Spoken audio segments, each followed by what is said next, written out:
Bonsoir et bienvenue à tous dans ce journal. Démarrons avec le volet société et parler de cette opération libérer les trottoirs qui se prépare. En effet, afin de désencombrer les lieux tels que les marchés et les trottoirs des étals et autres occupations anarchiques, le gouvernement a récemment annoncé une opération imminente dénommée libérer les trottoirs. Le récit de Pierre Parfait Mbadikumbu. L'opération Libérer les trottoirs, voulue par le président Ali Bongo Ondimba, est initiée en 2009 dans le cadre d'un ensemble de grands chantiers refait surface. Le 3 février dernier, le ministre de l'Intérieur, Lambert Noël Mata, a annoncé l'imminence de l'opération qui consistera à désengorger les trottoirs de la capitale gabonaise, décriés pour leur insalubrité. Si cette opération semblait bénéficier ces derniers temps du relâchement des autorités, les premiers visés sont les vendeurs détenant un étal et qui occupent la voie publique de façon irrégulière. Il s'agit donc d'une vaste opération de démantèlement des étals sauvages dont la prolifération anarchique rend difficile la circulation des piétons comme des véhicules. Soulignons que le désencombrement des lieux, tels que les marchés à Libreville, est un sujet sensible. Souhaitée par les autorités, cette opération se heurte très souvent à l'hostilité des vendeurs à la sauvette et locataires illégaux des trottoirs. Mais une chose demeure certaine, c'est que cette opération aura lieu sans prévenir. Cette situation d'occupation anarchique des trottoirs n'est pas propre à la ville de Libreville.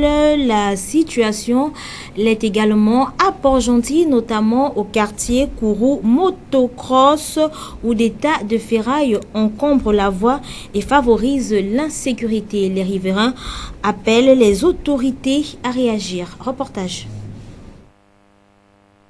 À quelques centimètres du terminus de cette route, on note également la présence d'importants tas de ferrailles qui indisposent une partie des habitants du quartier Kourou Motocross. Aujourd'hui, nous avons des opérateurs économiques qui sont là, qui n'arrivent pas à 65 mètres de contribuer pour y arriver. Du coup, le blocage arrive aussi au niveau de la ferraille, parce que nous nous sommes attendus ici qu'il faut dégager.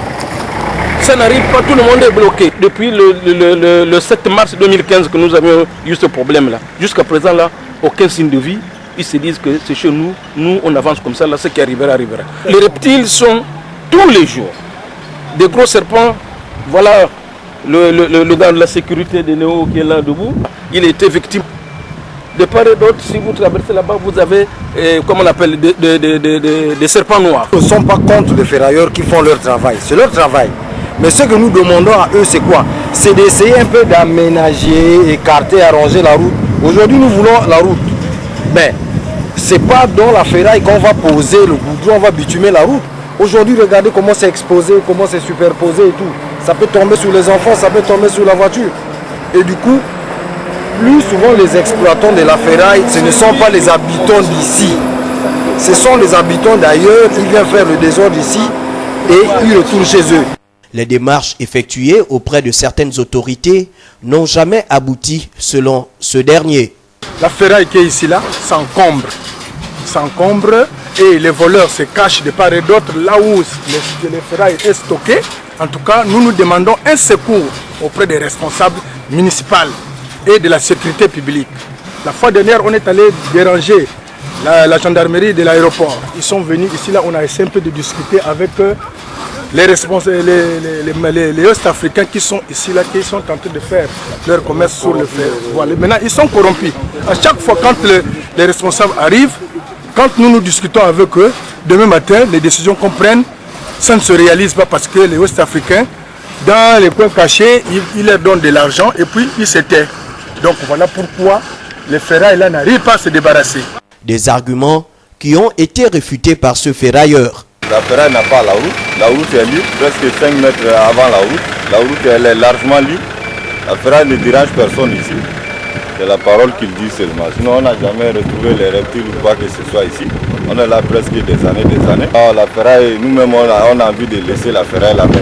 La délocalisation de cette décharge de ferraille pourrait sécuriser les populations du quartier Kourou. Effectuons un retour sur le bien fondé du SAMU social gabonais dont l'objectif est de réduire la distance entre l'État gabonais et ses compatriotes les plus pauvres, les plus vulnérables et les plus démunis en mettant en œuvre un outil d'accès direct aux services sanitaires et sociaux de l'État. Reportage.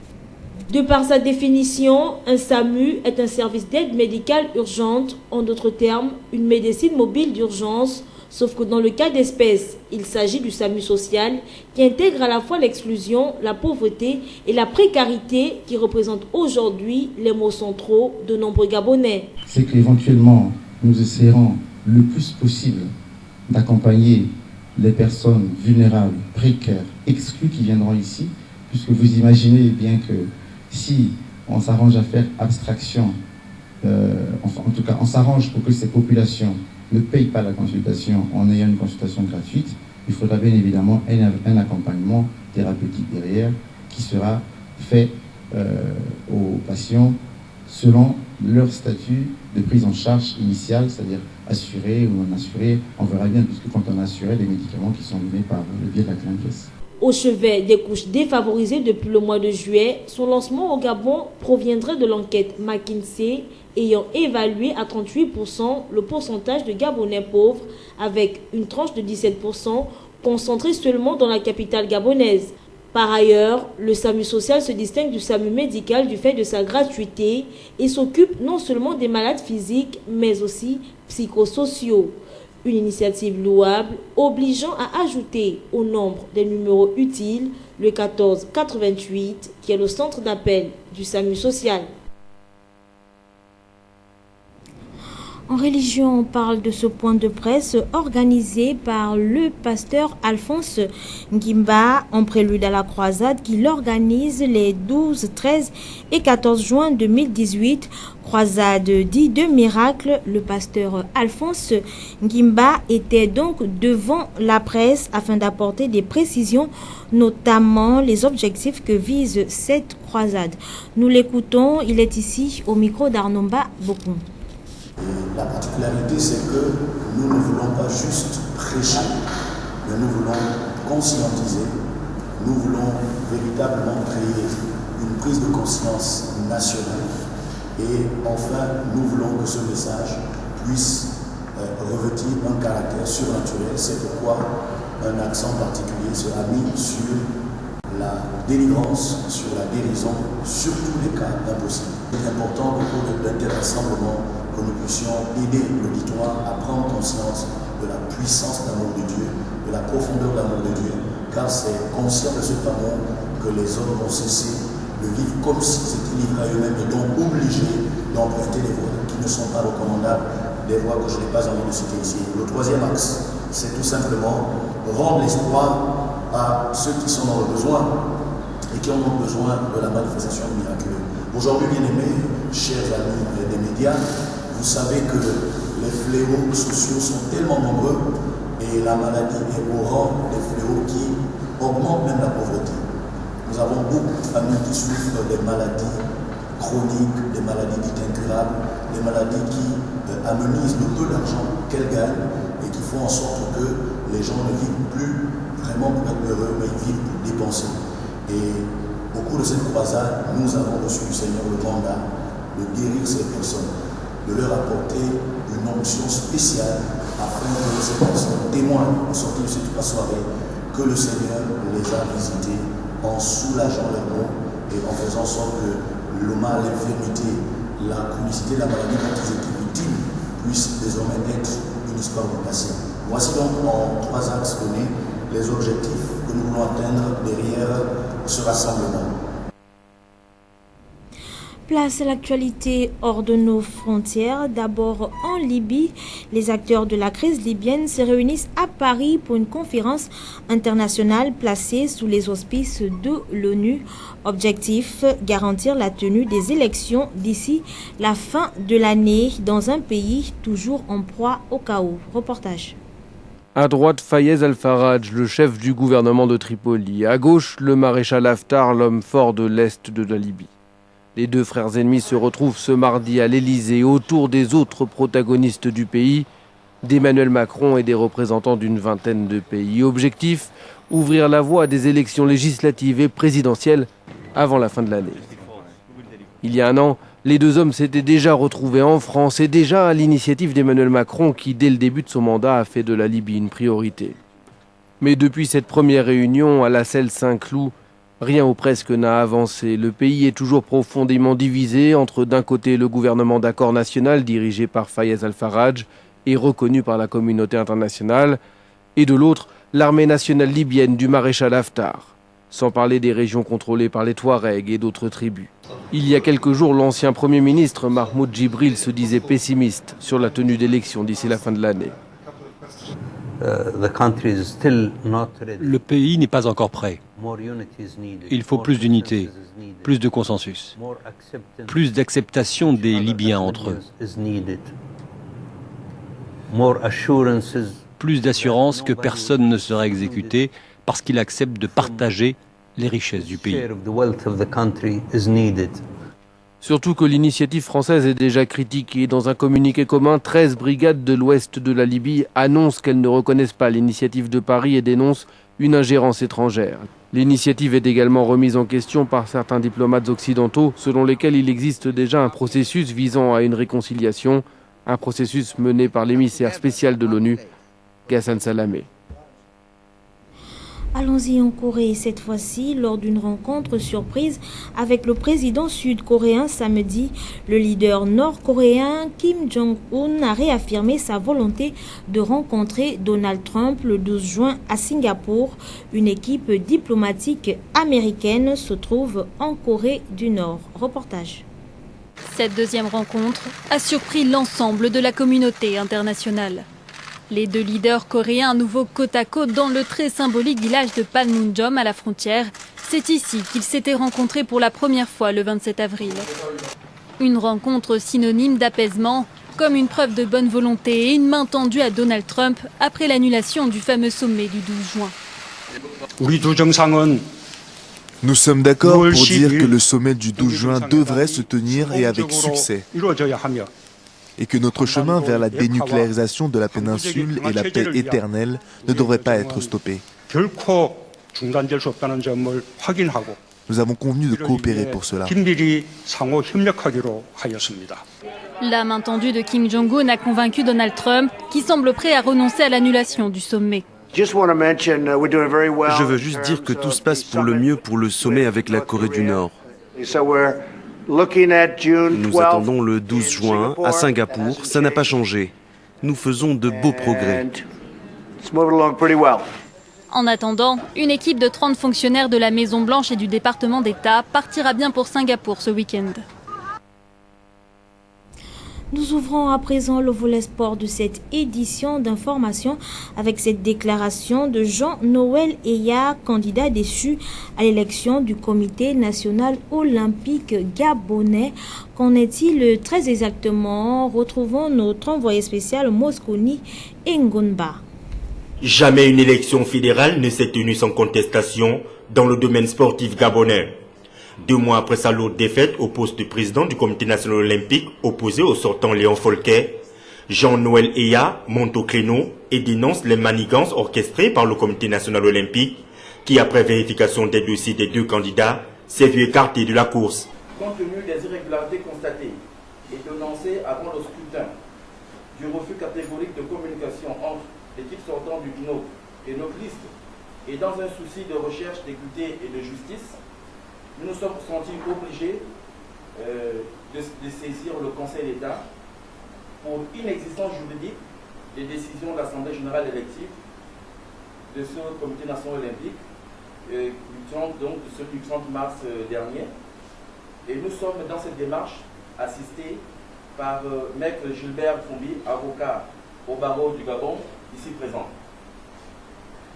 Nous estimons en effet que l'exclusion de notre candidature à cette échéance électorale s'est faite sans élégance et sur des bases tout à fait fallacieuses. La liste We Are Gabon pour la victoire regrette la tendance prise par ce contentieux sportif qui s'étale sur la place publique et qui témoigne le caractère méprisant et sans scrupules du Comité national olympique actuel. Pour preuve, plusieurs de nos sollicitations écrites depuis le 15 mars à ce jour sont restées sans réponse. Ce qui traduit à quel point l'équipe de ce comité exécutif sortant et réélu reste méprisant et sans scrupules. Nous rappelons que l'arrivée par élection de M. Folke à la tête du comité olympique avait suscité des vifs espoirs en milieu sportif gabonais. Au regard des différents conflits qui nuisent au sport gabonais, et cela dans toutes les fédérations sportives, il semblerait qu'une poignée d'hommes forts, intouchables car, disent-ils, appartenir à des réseaux d'élite donc proches du soleil, ce qui leur donne le droit d'agir sans crainte au détriment de l'intérêt général des résultats sportifs actuels qui reflètent l'image et les ambitions du groupe dirigeant. Sous ces faits, nous interpellons le ministère en charge de la politique sportive et du sport en général dans notre pays. Le comportement de certains dirigeants sportifs en confisquant les associations qui animent le service public de sport, nargue les pouvoirs publics, galvaude les intérêts du mouvement sportif et perturbe la vision politique du président de la République qui a fixé le cap d'un Gabon émergent en 2025. Cette situation ne peut perdurer plus longtemps. Selon le candidat malheureux à la dernière élection du 30 mars 2018, M. Léon Folke devrait être réélu à partir d'un bilan sportif largement plébiscité et d'un projet sportif pertinent qui répond aux besoins du sport gabonais. Le ministre d'État, le ministre des Sports, Alain-Claude Bilé-Bindé, poursuit ses rencontres d'écoute et d'échange avec les présidents des fédérations sportives. Inès Mbunga Mombo.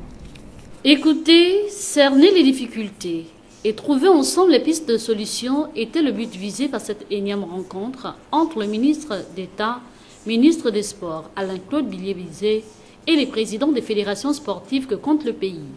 Une initiative saluée par l'ensemble des participants qui laisse entrevoir une lueur d'espoir pour l'avenir du sport en général. Très bonne initiative de la part du ministère, de monsieur le ministre, puisque nous avons pu échanger sur la situation de la fédération de boxe en général et en particulier sur les besoins les plus pressants. Donc nous avons pu développer à plusieurs niveaux les préoccupations qui sont les nôtres quant au calendrier, quant à la formation et au développement et à la promotion de la boxe. Nous sommes très heureux et très contents de cela. On ne demandait pas beaucoup, on demande juste à avoir de la considération, ce n'est pas un problème d'argent. Surtout qu'on a atteint le niveau qu'on a atteint aujourd'hui grâce à l'effort des pouvoirs publics. C'est l'État qui nous a permis d'atteindre ces niveaux en nous subventionnant, en nous mettant dans des conditions pour participer à cette compétition. Et nous avons honoré notre pays en ramenant les médailles et nous sortons de là très satisfaits.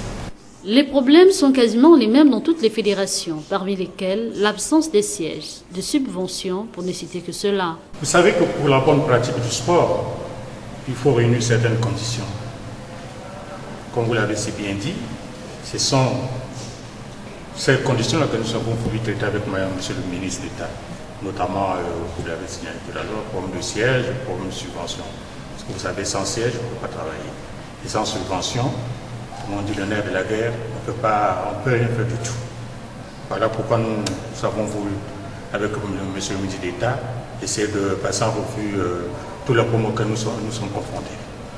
Les choses étant ce qu'elles sont, les sponsors nous ayons un peu lâchés, nous avons besoin d'être accompagnés financièrement par le ministère des Sports pour que nous puissions mener à bien notre mission, c'est-à-dire former des jeunes, beaucoup plus de jeunes que ce que nous avons aujourd'hui, et essayer d'avoir partout des terrains en bon état et essayer de faire repartir aussi le club de Franceville pour une meilleure diffusion du golf au Gabon.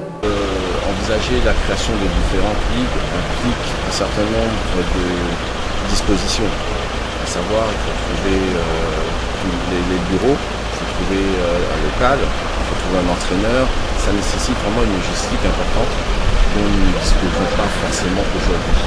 Et pour ce faire, nous avons préconisé un partenariat entre guillemets avec l'État, notamment par le biais des casernes, des forces de l'ordre, de manière à pouvoir promouvoir au sein des forces de l'ordre, cette discipline, éventuellement récupérer des locaux qui nous seraient mis à disposition. Les conflits existants au sein des fédérations ont été évoqués, le cas de la Fédération gabonaise de tennis de table. Espérons que la tutelle saura faire son travail afin que la sérénité revienne dans les fédérations incriminées. Au cours de ces échanges, la présidente de la Fédération gabonaise de tennis de table, indignée par les agissements de ses compères relatifs à la gestion de la fédération, nous édifie davantage sur les maux qui minent la dite fédération dont elle a la charge. Elle est ici au micro d'Inès Ngunga Mombo. Et je remercie sincèrement le ministre parce que je sais que nous allons travailler et lui-même découvrira petit à petit qu'est-ce qui mine la fédération de tennis de table. Aujourd'hui, on se retrouve avec une fédération qui est gérée par la main invisible, dont l'entraîneur démissionnaire. Je peux vous dire ceci, le DTN actuel, c'était mon secrétaire général de la Ligue de l'Est hier. Le président de la Ligue actuelle, c'était mon vice-président de la Ligue de l'Est hier. Et tout le monde au ministère croit même que c'est Léon qui était le président de la fédération. Donc, moi, je suis venu pour accomplir une mission. Mais si lui, il veut reprendre cette fédération, moi, je suis surprise aujourd'hui d'apprendre que je veux bloquer le tennis de table. 2 fois l'élection a échoué. On n'a jamais donné le chèque que le Pépin Moulongui est allé déposer à la direction générale. J'en ai 20. Mais moi, j'ai donné des espèces, la liquidité. Et aujourd'hui, ce sont ces mêmes personnes qui ont retardé les 2 élections. On envoie la lettre, on a transmis les dossiers, on a transmis tout. Mais on m'appelle à la dernière minute que Pépin avait remis un chèque impayé. La deuxième fois, on se retrouve tous, j'ai l'union à la maison. La même chose se reprend au Prétanie militaire. Je crois que quelques-uns d'entre vous étaient. Et je me suis exprimée. Et pour refermer ce volet sport, Dorothée Karine Awore nous emmène à travers le reportage qui va suivre dans l'univers du coaching. Allons-y tous le découvrir. On commence main gauche. Main gauche, on s'arrête ici, on step, on fait fête à droite, on continue. Ici on arrive, on fait step, fête à droite, on continue ici. Okay. Donc là, fête à droite, on continue. On revient, main gauche, ça va. Okay. Un training de plus pour ce coach. Au menu de celui-ci, maniement du ballon, faire des shoots, le bon geste pour les let-up. Responsable de tous ces jeunes, il est plus qu'un coach sportif, c'est aussi un coach de vie. On fait un boulot où on se donne en fait pour ces jeunes, les amener à se découvrir, okay, à connaître vraiment ce qu'ils sont, les dons qu'ils ont et les déployer. Okay, et toujours vraiment d'aller dans l'excellence et d'être de bons citoyens. Donc c'est d'abord cette tâche-là que nous avions. Okay, et j'aime bien le faire. Je me plais, à donner déjà ce qu'on m'a donné. En cela, il forme des futurs sportifs de haut niveau. Mais comme beaucoup de travail qui fait intervenir la pédagogie, être coach est un métier ingrat. Déjà, être coach, c'est déjà être un père. Okay, bon, ça fait partie du travail pédagogique. Okay, mais bon, c'est un travail ingrat, hein, comme tout pédagogue, hein, comme quand on prend un maître, un professeur. Okay. Mais l'amour du métier permet de surmonter les aléas. C'est un travail passionnant, c'est un travail ingrat mais passionnant. Pour nous, pour moi, j'aime bien.